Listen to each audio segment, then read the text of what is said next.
getting involved really helps shape and facilitates your ability to be a contributor in society at large. And, as I continue saying, right, sets you up for success beyond the classroom in a sense, as you think about where you want to go, what's your next step beyond, the university or whatever school you choose. Hey everyone, I'm Steve Loflin and welcome back to ScholarScoop. Today, I'm excited to share a conversation with someone whose journey really captures what this show is all about: leadership, service, and the power of using your story to make an impact. My guest is Andrew Gaeckle, an incredible leader and entrepreneur who spent his career helping others succeed. Andrew's path took him from being a student body president at the University of South Carolina to working in management consulting, and now to leading programs that empower women entrepreneurs through the Women's Business Enterprise National Council. We talk about everything from choosing the right college, to getting involved on campus, to finding purpose after setbacks, and how mentorship and community can truly change your life. Now, let's get some ScholarScoop from Andrew. Hey there, Andrew. Thank you so much for joining me this afternoon for a little bit of ScholarScoop. How in the world are you doing? I'm doing great, Steve. Thanks for having me. This is fun. I think it's fun too. I especially think it's fun when I get to have a conversation with amazing people that are doing amazing things that can be helpful to our audience. And you fit right squarely into that bucket. So this is going to be a fun conversation. I was thinking through like all the things I would love to talk to you about, and there's definitely a pretty long list. So I got to try to condense it a little bit. So I want to talk to you a little bit, especially about what you're doing now. But before we do that, I thought we should dive into a little bit of your history, if that's okay. Let's go for it. Absolutely. I think it would scare me if someone's like, I want to dive into a little bit of your history. It's like, okay. Um, Only the good things, Steve. Only the good things. So no. okay, well, that makes the list a little Yeah. smaller now. So Yeah. I'm just kidding. Just kidding. So first of all, you and I both, we went to the University of South Carolina, Yeah. but we weren't there at the same time. I think I was there maybe a few decades before you got there. But I know that you made the decision to go there. I think you originally, aren't you from Colorado originally? I am. So it was quite out of state for me. Yeah. But it was, it's funny. I grew up everywhere. Not everywhere, but a few places. I was born in Chicago. Lived in Atlanta, kind of during, early childhood, middle school. Then moved out to Colorado. My family is a big SEC family. So my mom went to Tennessee. I have cousins from LSU and Florida and you name it. So when it came time to go to college, I think I was looking back east, and a number of SEC schools, of course, were on the list. Um, it's interesting when you go to college, it's the options are kind of endless, right? There's schools in every state and geography and ones that focus on certain career programs. And you go through the book and you're like, well, where do I qualify and what's my, options? And so I put together that list, and my mom and I went on a road trip up and down the Eastern Seaboard. And I think we went and visited 20 schools. Oh, wow. So it was quite a fun trip. And some were like, "Oh yeah, this is great," and others were like, "I'll pass on this one." But when I got back home that summer, this was what, junior year of high school, I had gotten a postcard from the University of South Carolina. So I'll have to ask them how they found me because I did not find them first. Okay, I'll note that. Um, I'll note and that. so I was like, "Hey, mom, we didn't go to this school, so we should go check out another one." She's like, "Only if you get in, and only if you get money." So, so that was the requirement, and luckily I got in and got some money. And next thing I know, we were touring the University of South Carolina, and I felt like it was the perfect fit. So, it was an urban school in the sense that it was in Columbia. It was Mhm. a big state school. Of course, it had the SEC piece. But I feel like whether it was just the first year student experience, Mhm. just the general culture of having opportunities at the school, the degree programs and options really were the right fit for me at the right time. And so that next fall, there I was, a Gamecock in Columbia, far, far away from Parker, Colorado, but I think in a place that I really wanted to be, and certainly excelled there over the next 4 years. So It's so interesting that you like got in a car or you transported yourself across the country. You went up and down the eastern seaboard. You visited all those campuses. And then it was a postcard that arrived that got you interested in a place that you hadn't even visited. yeah, Um, I think it's a good lesson in that because I think so many students seem to think there's some formula for how you make the right decision about college.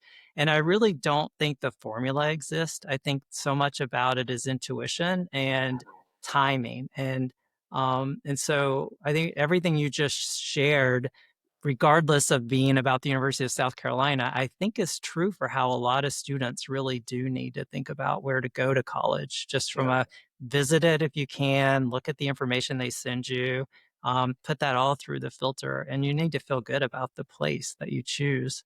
Because I think there are a lot of schools competing for students these days. Yeah, they're marketing to you as much as you're marketing yourself to them. And I think knowing that helps you find the right fit, right? Yep. Because it's great to be wanted, but you also want to find a place that you and your academic ability and your interest in getting involved at the school and, the beginning journey of where you see yourself after you graduate all start to kind of shape, and you want to find a place that supports you in that path and that you feel like, right, you're going to manage your journey. You can find mentorship and faculty or staff or student body that can support you. So you really, to your point, you want to visit as much as possible, but you really want to think about not just, whether my SAT or ACC scores and my GPA let me in, but Yep. is this school the right vehicle for me to begin my career in a sense? Because it is the first kind of step in, your career journey, right? Where you went to school, then leads to your first job, which then leads to kind of, you know, leadership and growth and, where you're going to be physically right after you graduate and Yep. things like that. So, Well, you mentioned the first year experience yeah. program at South Carolina, which was a really big part of my college experience and even my interest in starting an SCS because of that experience. I just remember one of the things for me with that first year experience program was the value of getting involved in campus life. And a lot of the conversations that would happen were around, you need to find a place that you can commit to contributing somehow. And you need to find a place that you can maybe step up and become a leader. You I think really embodied that in a lot of ways because you became the president of the student body at the University of South Carolina, which is an amazing opportunity to be a leader in a ginormous way.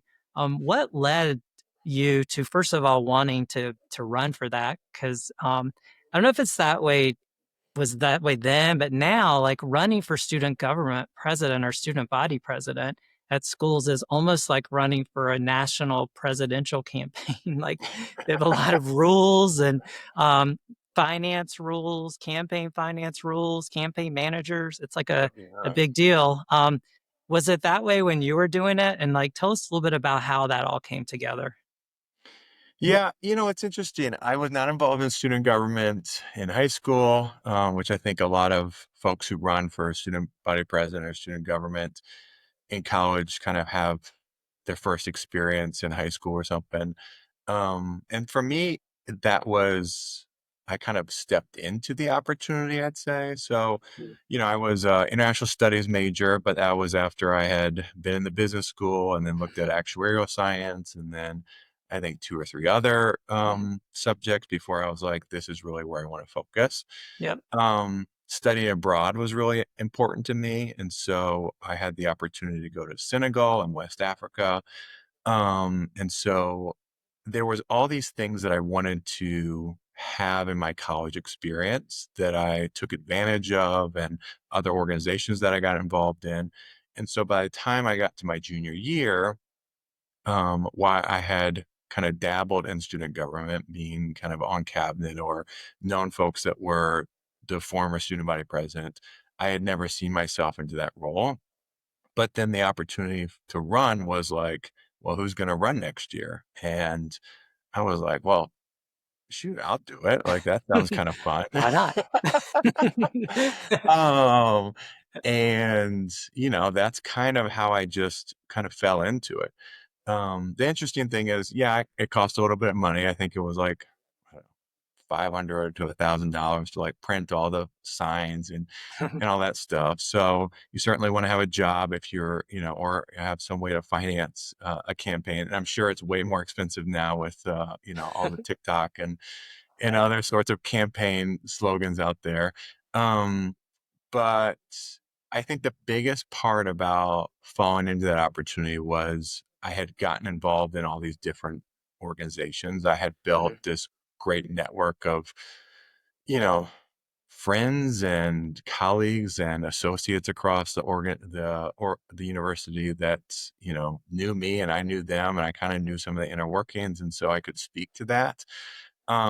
And so I'd say from like students that are watching this or that are interested in that, it's about, just getting involved somewhere and finding some opportunity to contribute, as you mentioned, and, finding organizations um, or the like that you feel like are a passion project or a way for you to have a hobby or a way to contribute inside and outside the classroom because all those then create more and more opportunities. And for me, that the next opportunity was to run for student body president. And so, um, never did I have the intent that junior year I'd be running for it, but then, had the great privilege and honor to represent the university in that manner and capacity. And it was just the right place at the right time. And um, it almost kind of created its own opportunity. So, Well, I love hearing that story. And I think I never kind of go through life with any regrets, but I sometimes look back and think, well, there was a missed opportunity or there was something that I wish I would have thought about differently.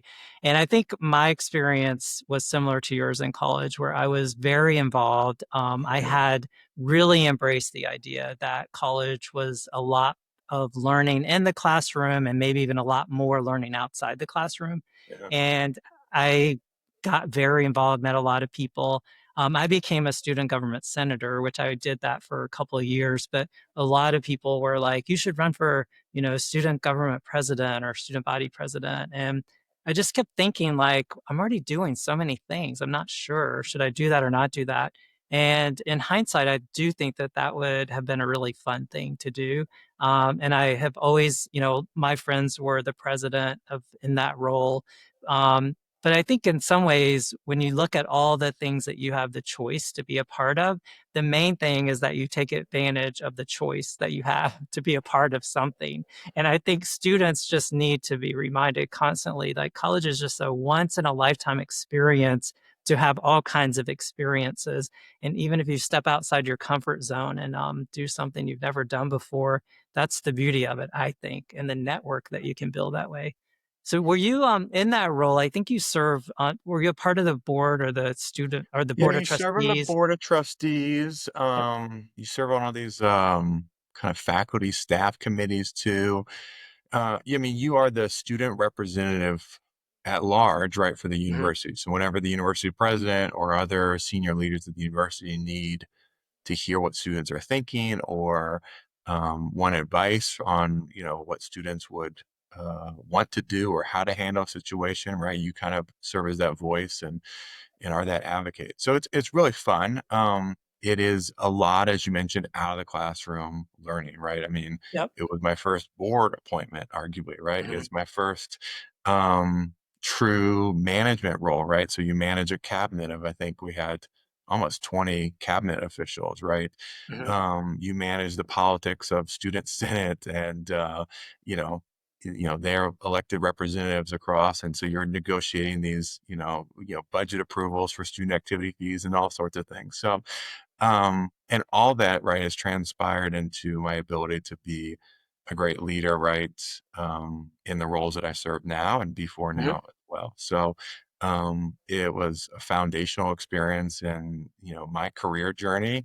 But it really just, I think that role on even smaller scales, right, even if you're the leader of a student organization, right, or the treasurer of a student organization, or any role in a student organization, you're learning how to coordinate and communicate and lead and manage and work with folks that are similar to you and different from you, and manage the responsibilities of that role and doing your academic work. And so, to your point, right, getting involved really helps shape and facilitate your ability to be a contributor in society at large. And, as I continue saying, right, set you up for success beyond the classroom in a sense, as you think about where you want to go, what's your next step beyond, the university or whatever school you choose. So Yeah, I mean, everything you just said is giving you all of the the qualifications that you can share when someone is on the other side of the table interviewing you, right? exactly. Having all of that to say is because you made a choice to get involved and do something. And so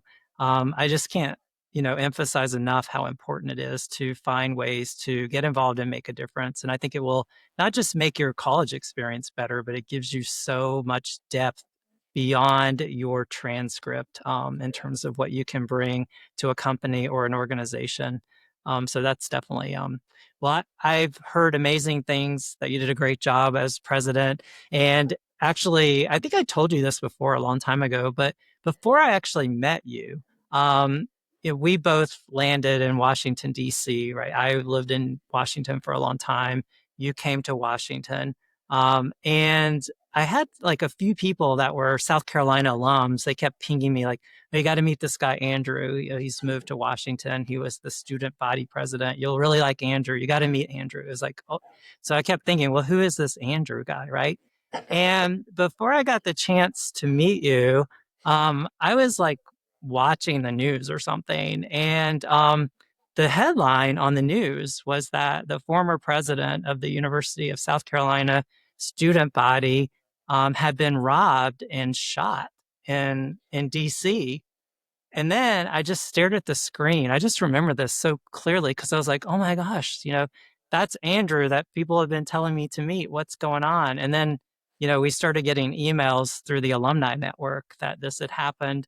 And I'm always the person that's advocating to students to, when you graduate, if you want to and you have the opportunity, spread your wings and go other places, right? And I remember when I moved to Washington, it was at that time, the like number one murder capital of the world, right? And my mom and my dad came with me, and my mom cried, like, "I'm doing a bad service as a mother. I'm leaving you behind in this dangerous city." And I never really thought of it as being dangerous. I never encountered anything, horrible for myself. I had friends that oftentimes would stumble into bad situations, getting mugged or having something stolen. But your story was the most extreme. And so if you don't mind like maybe reflecting on that for just a minute, kind of what happened there and what did it do for you in terms of thinking of like places like DC or other cities for great opportunities for people? Yeah, it's interesting. From the University of South Carolina, right? It's the biggest, closest city is Atlanta. So a lot of folks move there, right? Charlotte Yep. as well. There's a large portion that then move up to Washington, D.C. or New York, right? And these are, large, big cities with lots of career opportunities. And so they make sense. For me, right, as an international studies major, right, somebody who had studied abroad in Africa and who was very interested in, politics and all the things happening, DC was kind of the city of choice for me. And so I had the opportunity to go up there on different trips with the university. I had visited friends who had moved there. And so it just felt like the right fit. And so when I had the opportunity to move up there fall after graduation, I took the opportunity. I started my career in defense contracting, right? I got a job actually through a college kind of friend who was they were Mhm. hiring, and so went and was a Navy contractor for a couple of years. And while I was at that role, that's when this experience happened. And so, DC is a great town. It's four different quadrants. You got Northwest, Southwest, Northeast, Southeast. Different quadrants are more safe than others historically. And so at the time where I had lived was kind of like right on one of those lines. So it was a gentrified area that was, up and coming. They were reinvesting in it, but what that meant was urban displacement. So folks that had been there are getting kicked out. Historical, issues had been in that neighborhood, and so you certainly had to be kind of aware and, in a sense, be careful. I thought I was taking all those protocols, right? I think I felt generally safe. I knew where I was living, but it was not somewhere where I was like, oh my gosh, I don't want to live here. Its current kind of Noma, I guess, is what would be the area now. And if anybody goes to Nova, I think it's even more gentrified than Mhm. before. So it's kind of a, Yeah. a nice area. Um, but when I was coming home one Friday night from being out, I was mugged and shot, and you know, it was in critical condition. I was rushed to Washington Hospital Center. And I woke up, thankfully, my aunt who lived in Philadelphia was able to come down as my parents flew in from Colorado. And it was just a really difficult and very unfortunate situation. Thankfully, I have made a full recovery, and, um, you know, it was very challenging in the sense that I wish that upon nobody. But I'm just so thankful to be here and continue to do what I'm doing and live life to the fullest because it was just frankly, just really troubling and difficult situation. But, as I recovered, I think there was a lot of friends that were like, aren't you going to leave DC now? Aren't you going to move to Virginia or Maryland or, get out of the DMV and all? And I was like, no, I love this city, right? Like, this is a great area. Yeah, maybe I'll move a little farther northwest and into an area that's not as gentrified or has been previously gentrified, I guess. Um, but I still felt like the city was where I wanted to be, and I wanted to contribute and continue to be part of that landscape. And so I took lots of initiative. So it's interesting. Gabby Gifford, Mhm. a representative, was shot the same month that I was shot. And so behind that, right, the Giffords campaign kind of came out with um, some gun control stance, right, as far as what can we do around magazine limits and what can we do around managing guns more effectively and thinking about background checks and all the kind of more common sense areas. And I was like, these are things that I can get on board with. I grew up hunting with my father in South Dakota, so I wasn't anybody who wanted to kind of get rid of guns at large, but I felt like, yeah, this is urban city violence that shocked me. Gabby Gifford was kind of political motivated violence that got her. What can we do? Kind of common sense. But as we all know, the gun debate is a very hot potato. Mhm. And so I think I did as much as I could in the time to kind of advocate for that, but certainly took a pause on being as vocal on that debate as I could because um, I just don't feel like I was getting as far as I could have. And I was like, where can I focus my attentions to be contribute more to society and affect change in areas that I continue to feel are important. And so I think we'll talk about, some of my career stuff and what Mhm. I've been able to do there. But um, yeah, I mean, I think when you're considering moving to taking it back to like where you go after college, find some place that you see opportunities, you see the ability to connect with folks because relationships really drive your ability to grow in an organization and to find new career opportunities. Um, Find a place that you feel like surrounds you with the overall opportunity to grow and thrive as an individual, right? Whether that's a small town, right, where you want to be, working with a small business and potentially mayor, or if it's a big urban city where you want to compete with the best of the best and work in some of the top and most competitive and transformative organizations, right? Think about where you want to go and follow that path. And then really look to cultivate relationships, right? Like you and I have, right, that are meaningful and are going to be fruitful in the future, because that really is going to set you apart. And so I think that's what DC was for me, and why I wanted to move there and why I stayed there, right, for so many years. Mhm. And so anyway, that's what I have to say about that. Well, that was for me, I was just like, um, it was devastating just to know that you had to go through that, but Yeah, I'm happy, obviously, that you decided to stay.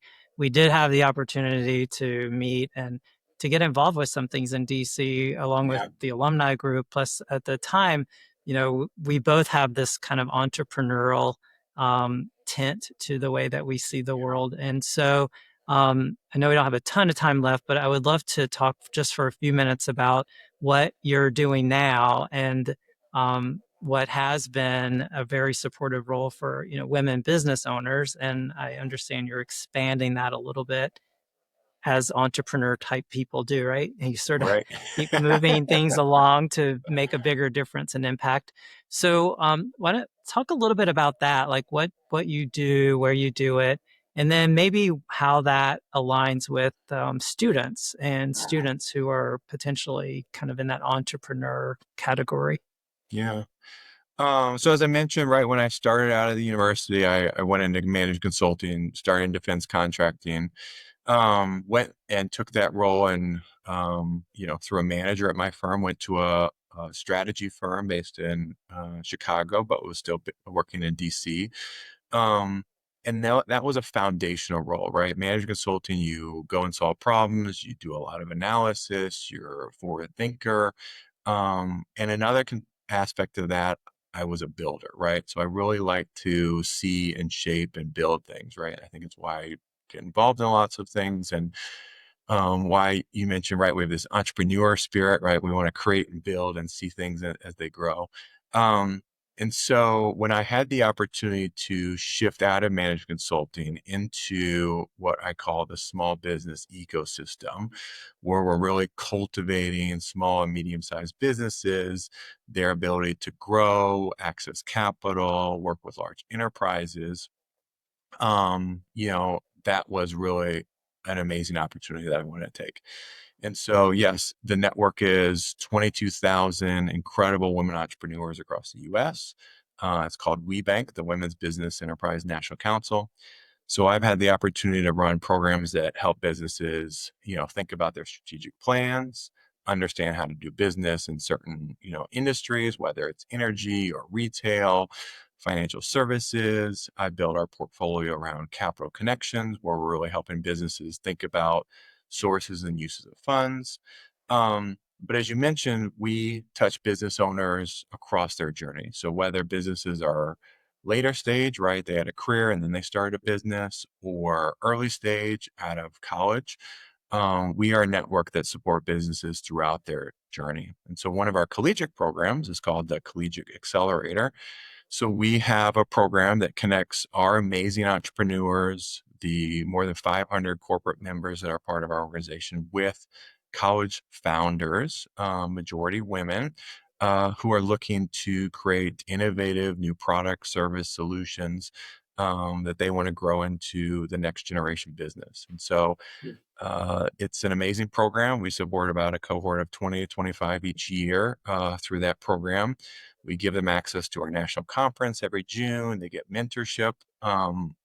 We have a pitch competition, so it's an incredible opportunity.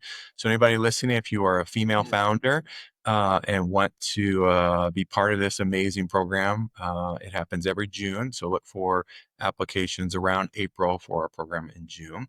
Another program we have is called our HBCU program. So historically Black colleges and universities. It's called the Entrepreneur Incubator. So we go on site to 8 different schools across the US, eight different HBCU programs, and deliver entrepreneur curriculum. So helping businesses go from ideation into commercialization. So what is your idea and how do you turn that into a business? And so that's an incredible program that our organization runs. And so we are a network that supports women entrepreneurs, small businesses at large. And so this has just been an incredible career that I've now been, um, you know, uh, so thankful and gracious to be part of for the last 10 years. It's taken me from DC to San Francisco. I now live back in Colorado where, we have 2 young kids. So it's been a wonderful ride. We have so much more to do to support the ecosystem. But, I think for anybody listening who finds my career path or, journey interesting, I'm happy to support. I think it's always good to connect with leaders who've been there to kind of help you problem solve and think through where you want to go. So I thank Steve for having me on this, and I always want to be a resource and an advisor and supporter of those coming up next. So Thank you so much for that. And that is truly what's amazing. You're such a giving person. And I know that opportunity should be something that women, entrepreneurs especially, or maybe some of our HBCU members should take a look at so they could benefit from those things. I always tell students, if you think that you want to be an entrepreneur or you have an idea that you want to pursue, college is the best place in the world to do it. You have so many resources at your fingertips right on campus. Tap your professors to give you insight on how to do something, or there's just so many places that you can go to get help on campus. And then knowing about, your organization is one more resource. I think that could really help students with pursuing something that they want to build and grow. So thank you for taking some time, for offering up some amazing ScholarScoop. I really do appreciate it. And I think we'll have to do this again sometime. I'm happy to. Thank you, Steve, so much for having me. Appreciate it.